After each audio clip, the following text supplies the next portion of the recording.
Hello everyone. I put this video together for anyone installing a Powerdyne Supercharger into a 1994 to 1996 Impala or Caprice. This kit should also fit on a Roadmaster or Fleetwood. As you can see here, this is everything needed. The crank pulley and spacer shown here are the incorrect ones being sold.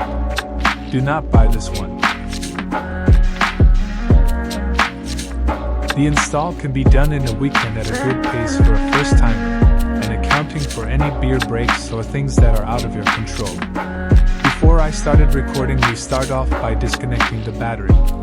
Then removal of air intake all the way to the box that sits on top of the PCM. Disconnect the OptiVent harness, mass airflow plug, and air intake temperature sensor. Depending on where you got your kit, you might be reusing some of your stock parts.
Next, I went ahead and started the removal of the 4 water pump bolts to install the mounting bracket for the Powerdyne. Don't forget to disconnect the coolant sensor also at this time. In the video, the car already had the air pump removed prior to coming in for the supercharger install.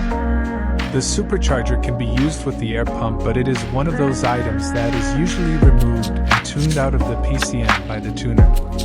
Also, this car had an ABS delete, which created a lot more space to work with.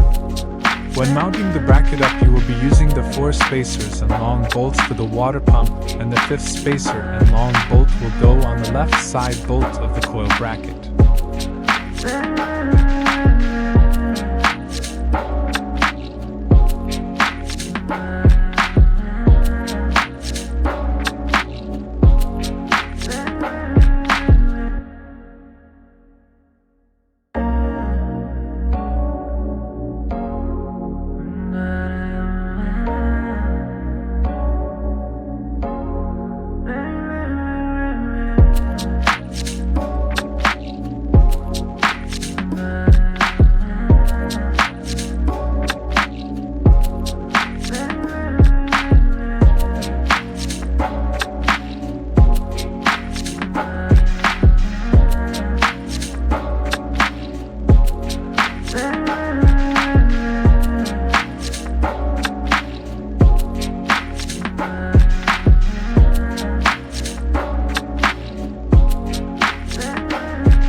right bolt on the water pump goes into the water jacket, so when you remove the bolt, coolant will leak out. I use sealant paste on both the lower bolts just for peace of mind. Fan removal will help in quickening the process, but I was able to get the bolts in without taking them out. Leave all the 4 bolts loose so you can install the spacer and bolt that goes through the coil bracket.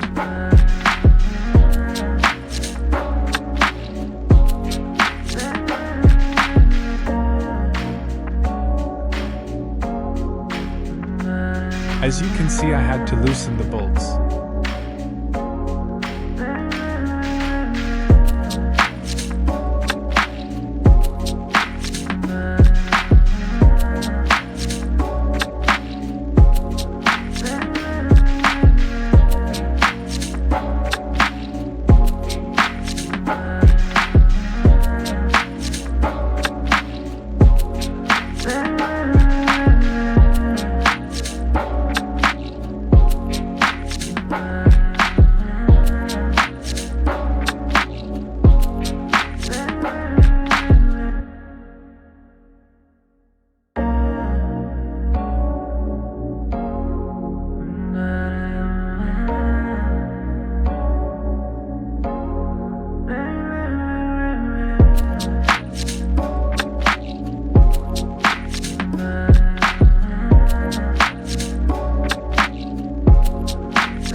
Next was the removal of the stock belt. Take a breaker bar to the tensioner, and once you release the tension, you remove the belt. Since we will be installing an underdrive pulley, we will also be using a shorter belt in the process.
When installing the underdrive pulley, I found that if you get short bolts and washers, it makes the install easier. I had the hub install tool there just so I can keep it aligned, but it is not needed if you slowly alternate tightening down the bolts and washers. This is the correct supercharger pulley specific for the 1994 to 1996 Impala or Caprice. The one in the beginning of the video will cause a lot of issues since bolts don't match up, and since the pulley is a 10 rib versus the 6 rib on the supercharger, it was an all-around hassle. The install process is underdrive pulley, then harmonic balancer, then supercharger pulley.